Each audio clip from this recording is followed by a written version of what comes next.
Test, test. Nice. Gotta pull instead of push. Push will wear you out.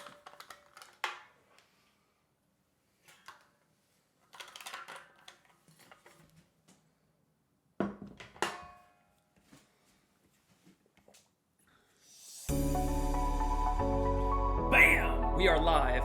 Motivation Monday. Hope you're all having a great day out there. A great Monday, a rejuvenating Sunday. Today we're going to be diving in to what I'm very excited for, because I have actually relied on push motivation for a long time, but now I am relying more on pull and have been for a few years now. And I want to talk to you a little bit about how you can essentially leverage this so you can transform your body and sustain it forever. Because the truth is, discipline is great, but it's not the reason most people transform for good. In fact, discipline alone tends to burn us out.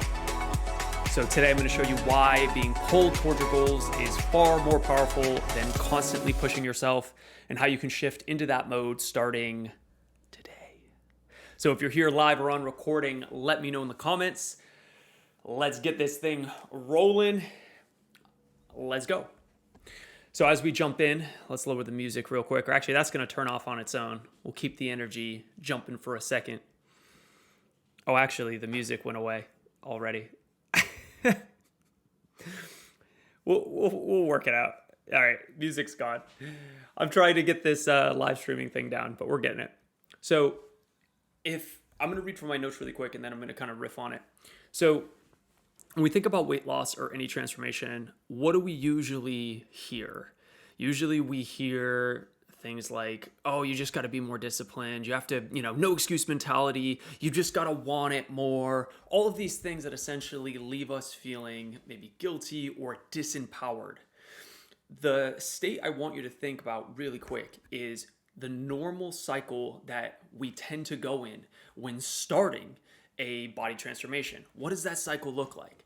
It's what I call a crazy 8, where what happens is we start and we say, enough's enough, I'm done, I'm never eating sugar again, I'm doing it for real this time, I'm working out 5 days a week and I'm just going all in. And what happens as a result? We get powerful, we get angry, and we get certain. And then we start that journey, and as that journey starts, it goes on for weeks or months, but eventually we can't keep a muscle flexed forever. We have to relax, and as we relax, well, we go back into that depression because we feel like our actions aren't working. We step on the scale and we're putting in all this effort and it's not working. We feel disempowered, the pain's too high, and we go, screw it. It's less painful to not do anything than it is to do something and not see the fruits of your labor. So we stop. And that is the cycle that most women are on their entire life. 95% of women that lose weight gain it back, which means they never sustain their goal long term. 95%. Why does that happen? I think of a lot of it has to do with what I'm talking about right now. Discipline is overrated. The goal here is not to be able to push yourself there, because I can promise you, even if you can push yourself to your final goal, what's going to happen eventually? You have to relax. And if you relax and you're at your final goal and you pushed all the way there, we're going to start falling into old habits. So there is a better way.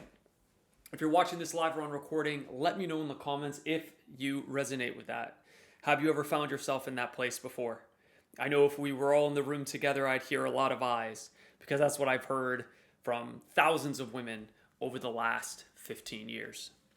So what can we do instead? And I should say, before we get into tactical actions, we have two states. We can either be in the push state or we can be in the pull state. You've probably heard me say in the past, psychology of weight loss, psychology of weight loss. What does that even mean? Essentially, it's mindset. It's all the invisible forces that control us, right? It's our emotions. It's what is creating the fuel for your action. Is it coming from a negative place of shame and guilt and feeling like you have to, or is it coming from a positive place of empowerment and desire and health and, I'll say, good vibes? Because this is something I even dealt with, right? Being a masculine man, it's like from when I was a kid, I would work out and I'd work out hard. But that hard work leaves us feeling, I won't say the hard work leaves us feeling drained. The mentality around the hard work can make us feel drained when we're pushing. But I can promise you that on the other side of this pull is where you'll really be able to transform your body and sustain it forever. So let's talk about the pull motivation a little bit. So instead of pushing, we want to be able to be pulled, because being pushed will wear you out. Being pulled will be able to be sustained forever. So think about something that you love doing, right? Something that energizes you. You don't need an alarm to remind you. You don't need a motivational quote to get you going. You don't even need a coach at that point, because you're pulled. All the headwinds that were slowing you down before are now gone. What headwinds are we talking about? Well, you probably know from previous podcasts that it's the headwind of self-talk, which can again be a tailwind or a headwind. What do I mean? Well, self-talk is just how you talk to yourself through the day. Let me ask you a question. If you had somebody following you around all day that when you did something was like, that was a dumb choice. Hey, you're an idiot. Hey, why'd you do that? You're dumb. Hey, you suck. Hey, you'll never be worthy of anything. Hey, your mom didn't love you, so, why would anyone else? Right? That type of shit. Or on the same time, you could do the same actions, and if you make a mistake, it's all right, I'll do it next time. Or, hey, I'm a human. I'm always going to make mistakes. Like, I'm learning and I'm growing. Hey, it's okay. You'll get it next time. Those types of things. You can imagine the type of energy that you experience when you have this person talking to you versus this person talking to you. And you say, well, I don't have somebody following me around talking to me all day. Well, guess what? You do. And it's you. 90% of the input that goes into your head is you. It's what you say to you. So before we start to try to change our environment, all the things around us, let's change us first. So we're going to talk about some of those actions that you can do there. And it sounds crazy, but a lot of times when I work with a new client, we look at the foundation: sleep, protein, water, self-talk, stress. Somebody goes, self-talk? How's that foundational to my success? Just tell me what to do and I'm going to do it. But again, remember, that's that push. If instead we can remove a major headwind and improve self-talk, you no longer have something draining your energy. What do we hear all the time? What do you want to be able to get by transforming your body and sustaining it forever? It's like, I want energy. I want to feel like myself again. Well, what if you didn't need to lose a single pound in order to start feeling good again? Now that sounds crazy, but it's true. Clients come to mind. I don't want to, speak on them without their permission, but I can tell you that whenever I beat a client, when their self-talk on a scale of 1 to 10, 10 being the most and 1 being the least, 1 is super negative, a 10 is super positive. If anyone's below a 3, it becomes the bottleneck. A bottleneck is just something that it's the biggest lever. When we solve this, everything else gets better as a result. So we have to solve the bottleneck. And I'd love to know, is anyone listening live or on recording that has experienced this? When their self-talk got better, it was easier. This whole journey didn't require more accountability and willpower. You were able to just start getting pulled towards your goals because you didn't have a headwind that was slowing you down. You guys know what I'm talking about with headwinds? It's like, if you ever had 20 mile per hour winds and the wind is coming and it's like hard to walk in it, hard to walk forward. That's what we want to look to eliminate. And then we want to take those headwinds and make them tailwinds by essentially turning around, and then it pushes you in that direction, right? That's what we're looking to do here. So we're going to talk about how small things that we can do to improve self-talk, because it's not this like, oh my God, you need to turn your life on its head. And no, like that's again, push. I need to do so much to be able to get this going. I need to reorganize my whole life. No. This should feel like you're just living your life. It should feel easy. Again, this is the difference between building a brick house, brick by brick, and building a house of cards that you assemble very quickly and everything looks good from the outside and people go, how do you do it? How do you work out 5 times a week? How do you do all this? And inside you're like, I can't do it much longer, right? And then the first emotion, the first stressor comes, or the multiple stressors come in life and they blow it all over. Because the truth is, everyone listening in this group probably has a tremendous amount of willpower. But willpower only lasts so long. And when you're thinking about these headwinds that are stacking, the foundationals, Another piece to this is sleep. Imagine if I have clients tell me all the time, like, oh man, if only I had more energy to get started. And we start looking at lifestyle, and it's like sleeping 5 hours a night. And it's like, oh my gosh, sleeping 5 hours a night. I wouldn't be motivated to do anything either, especially work out. It's like working out's the last thing I'd be thinking about. I wouldn't want to do anything. So you have willpower, but we don't want to use the willpower anymore. And the best way to do that is just listening to the signals that your body is telling you. If you are not wanting to work out, there's a reason. It's not because you're lazy. It's probably because you're exhausted, right? So if you really want to be able to stop relying on pull and stop relying on push and start relying on pull, you actually have to get your body to a foundational place where you can allow your body to do it, right? And I'm kind of already hinting at some of these actions, right? But let's jump into these actions really fast, right? So first action is going to be self-talk, right? Self-talk is one of the simplest things. Now, this is if we're getting a little personalized here. If your self-talk is lower than a 3, you're going to start there. If your sleep is anywhere lower than 7 hours, if we were using these two metrics, I would say if your sleep is lower than 6 hours and your self-talk is around a 3 or higher, or 4 or higher, go and prioritize sleep first. If you're sleeping more than 6 hours and your self-talk is a 4 or less, start with self-talk.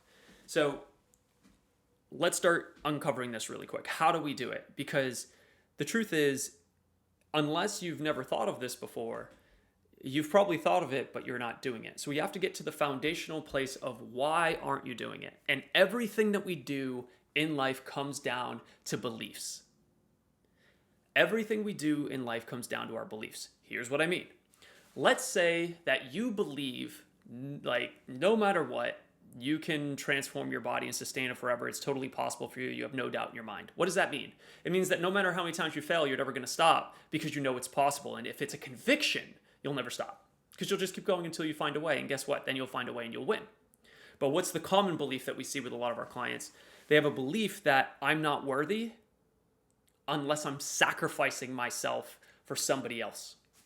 And like, this is just real shit right now, right?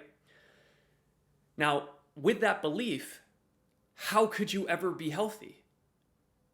The answer is we can't. So what we have to do is start dismantling that belief and putting another belief in its place. Well, how you do that is you start to gain evidence for why the existing belief you have is not true, which it's not. That belief that you are not worthy unless you are sacrificing yourself for someone is bullshit. Because let's be real. Regardless of your religious beliefs or your spiritual beliefs, something in the universe loved you enough to be able to give you life. You didn't have to work for it. You didn't have to sacrifice for it. You just were born with a heartbeat that beats 100,000 times a day. You were born with potentially all your limbs. You didn't have to work for your arms. You just got them. You didn't have to work for your body to function the way that it did. It just did. You didn't have to work to be born, right? You didn't have to work for your heart. There's something that loves you in this life more than we can even describe. So that's evidence to support a new belief that what? You're worthy no matter what. Doesn't matter, what you do. The fact that you're alive, the fact that you can understand this as I'm saying it to you right now, you are worthy. You don't have to work to do that. Now, don't get me wrong. It's good to work. It's good to be able to serve. But we don't want to serve to the point that we're destroying ourselves along the way. So when we think about an empowering belief, one is that, if I take care of myself, I can actually serve way better. And why do I know that's true? Well, I'll use myself as an example. I know it's true because when I get less than 7-8 hours of sleep, I'm useless. And I say that kind of jokingly, but it's kind of true. Like, if I try to do client calls in 5 hours of sleep and I didn't sleep 9 hours the night before, 2 days consecutively of bad sleep, I get on those calls and I'm like, and it's only happened once or twice, but I'm like, Like it was after my son was born, and I'm just like my brain's just not firing, right? And then a lot of people, when they do that long enough, think that the problem's with them, but it's not. You're just not recovering, right? So, that empowering belief is when I take care of myself, I can help others more. A lot of the clients that I work with are mothers, and we feel like, oh my gosh, I can't sleep because then I'm taking time away from my kids, or I'm taking time away from my husband, or I'm taking time. Look, I promise you, if you sleep 2 hours a night, the quality of time, because it's not about quantity, the quality of time that you have with your family, that you have with your husband, that you have with your patients, you're going to be way better. And let me ask you this. Is care about quantity, or is it about quality? Right? Could you have a nurse or a teacher or whoever that's half as skilled as you are, that puts in more time than you, 25% more time than you, but makes less of an impact? Of course, we all know that. And we know it's true because there's some teachers or nurses that people come back years later and say, you changed my life, you helped me so much through the darkest time, or whatever it was, and others you never hear about, right? So it's quality that matters. And when you take care of yourself, it's not a vicious cycle. Like, it's not a zero-sum game. A lot of people want to believe that when they take care of themselves, because I'm giving to me, I'm taking away from them, and it's not. The empowering belief that's true is that it is a win-win. And I know this because, one, I experience it, and two, I've seen so many of my clients experience it.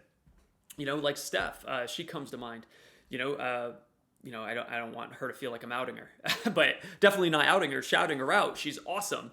She started prioritizing her sleep from like 5.5 hours a night or 5 hours a night to 7. And she's like starting to enjoy life more.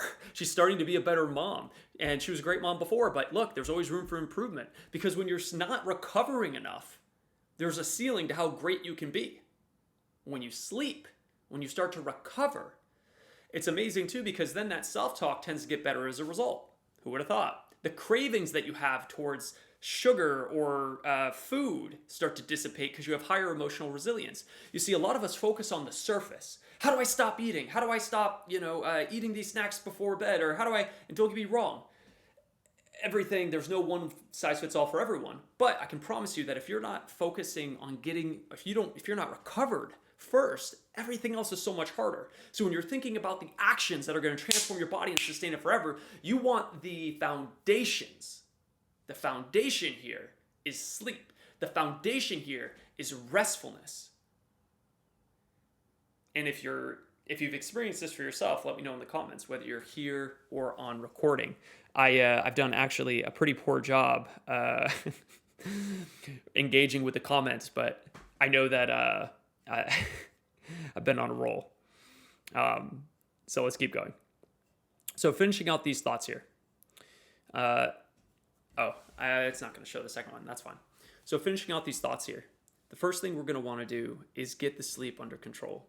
And the best way to get sleep under control is start to have nighttime rituals. Instead of having a morning alarm that goes off, have an evening alarm that goes off. This evening alarm goes off and just go backwards, right? If you got to be up at 5, alarm goes off an hour before bed, hour and a half, 2 hours before bed, you start your rituals.